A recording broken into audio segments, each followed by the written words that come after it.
संविधान के निर्माता वे कानून के भी ज्ञाता थे।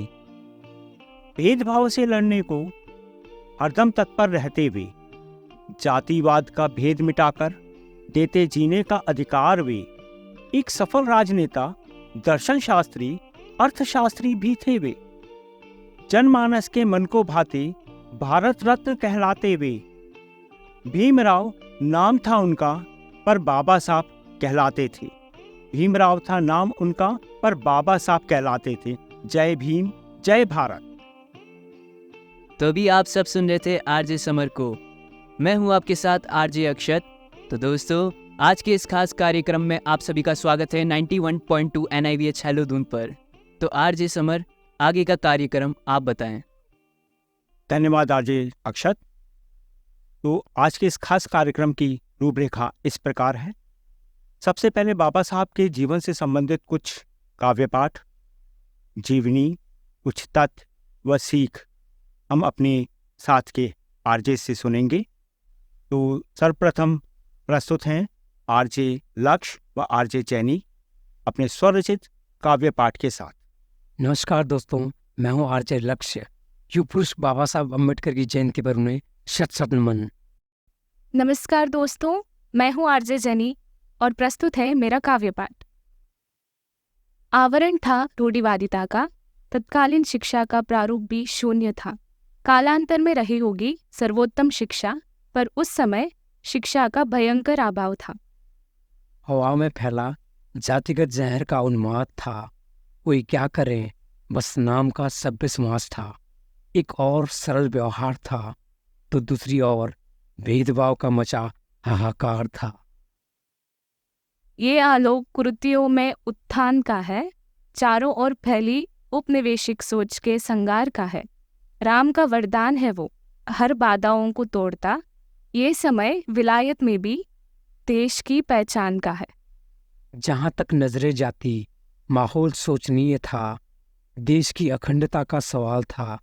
हर समुदाय पूजनीय था। जानते मानते थे अंग्रेज भी बाबा की श्रेष्ठता को। जानते मानते थे अंग्रेज भी बाबा की श्रेष्ठता को। यह कानून का ज्ञाता सर्वदा असाधारण था। यह कानून का ज्ञाता सर्वदा असाधारण था। जय भीम। अब आपके सामने आ रही हैं आरजे दिव्यता और आरजे आशा अपनी प्रस्तुति लेकर। हेलो दोस्तों, मैं हूं आरजे आशा और मैं सुनाने जा रही हूं बाबा साहब की जीवनी। डॉक्टर भीमराव अंबेडकर को बाबा साहब के नाम से भी जाना जाता है। अंबेडकर जी उनमें से हैं जिन्होंने भारत के संविधान को बनाने में अपना योगदान दिया था। जाने माने राजनेता व विख्यात विधिवेता थे।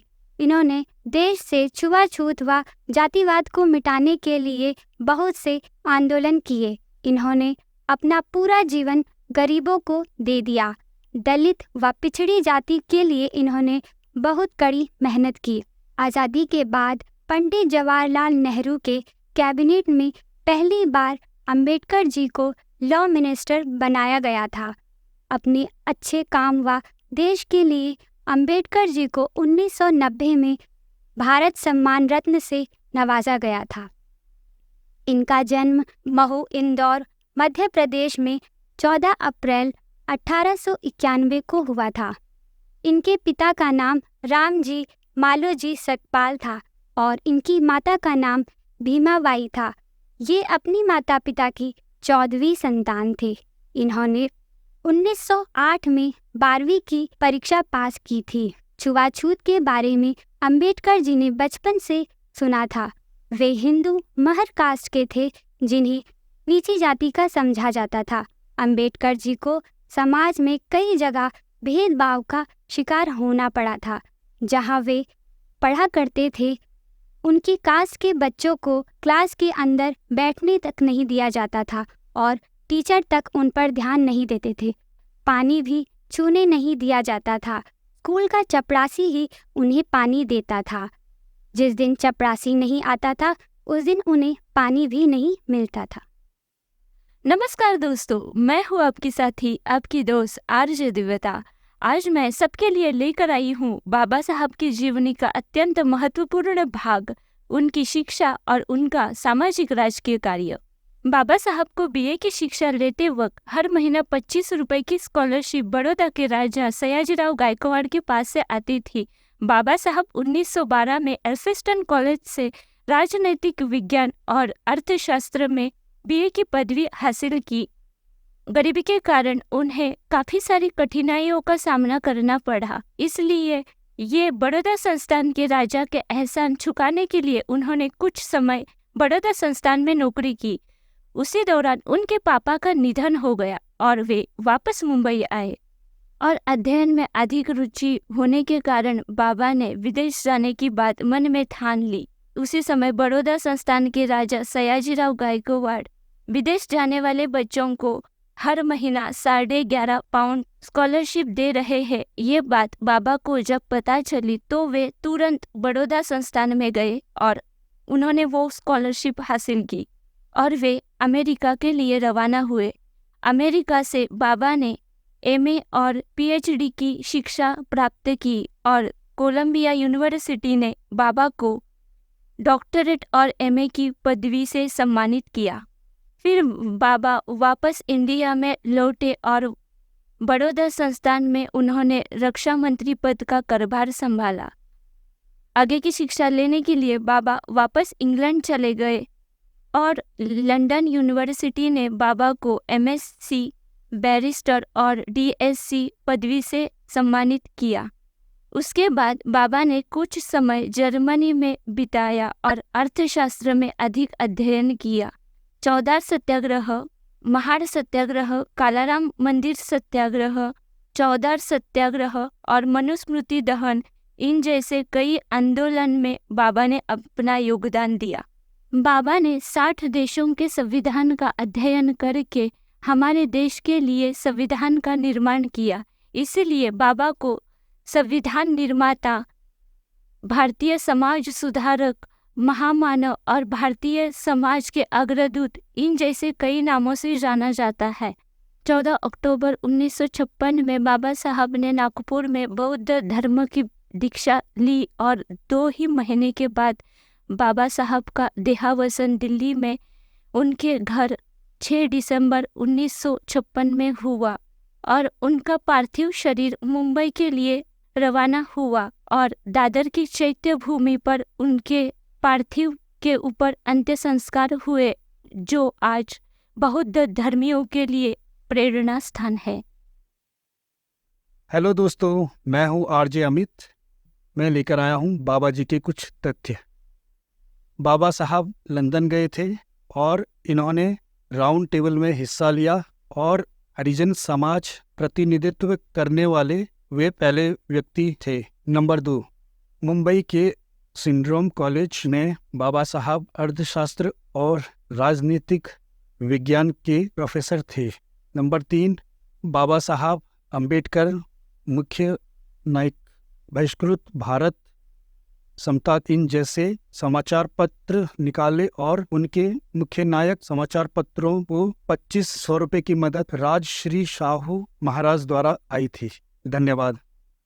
तो दोस्तों, वक्त हो चला है कार्यक्रम के अंतिम पड़ाव का, और अंतिम पड़ाव होता है कुछ सीख लेने का। बाबा साहब के जीवन से सीख देने के लिए अब हमारे समक्ष आ रही हैं आरजे अनीता। नमस्कार श्रोताओं, मैं हूँ आपके साथ आपकी दोस्त आरजे अनीता। आज मैं आप सबको बताने जा रही हूँ बाबा साहब के जीवन से सीख लेने वाली कुछ सीख। हमें बाबा साहब के जीवन से पहली सीख मिलती है जीवन में शिक्षा पाने की इच्छा।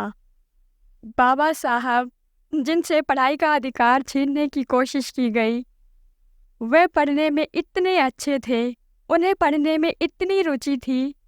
कहा जाता है कि बाबा साहब 64 विषयों के मास्टर बने और उन्हें 9 भाषाओं का ज्ञान था।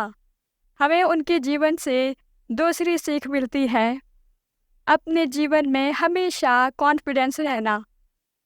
कहते हैं कि दुनिया में आप अच्छे से अच्छा कपड़ा पहन लीजिए, अगर आपने कॉन्फिडेंस नहीं पहना तो आप अच्छा महसूस नहीं करेंगे और खुश महसूस नहीं करेंगे। लेकिन अगर आपने एक बार कॉन्फिडेंस को पहन लिया तो आप जीवन में बहुत अच्छा और बहुत खुश महसूस करेंगे। हमें बाबा साहब के जीवन से अगली सीख मिलती है दूरदर्शी होना। बाबा साहब अपने जीवन में बहुत अधिक दूरदर्शी थे। उन्होंने आज से 100 साल पहले महिला सशक्तिकरण और मातृत्व अवकाश की बात की थी, जबकि उस समय में महिलाओं के अधिकारों के बारे में बात भी नहीं की जाती थी। हमें बाबा साहब के जीवन से अगली सीख मिलती है। हमें जिंदगी में अपना ही नहीं, समाज के बारे में भी सोचना चाहिए। जब बाबा साहब को जिम्मेदारी मिली संविधान लिखने की, तो बाबा साहब ने 60 देशों के संविधान की पढ़ाई की और देश का संविधान लिखा, जिसमें सभी को बराबरी का अधिकार दिया गया। बाबा साहब चाहते थे कि जो लोग आखिरी लाइन में भी हैं, उन तक भी सभी सुविधाएं पहुँचे, क्योंकि बाबा साहब ने स्वयं इस समस्या को देखा था और जिया था। तो दोस्तों, आप सुन रहे थे 91.2 NIBH हैलोदून की प्रस्तुति। उम्मीद करते हैं आप सभी को हमारा ये कार्यक्रम पसंद आया होगा। जय भीम, जय भारत।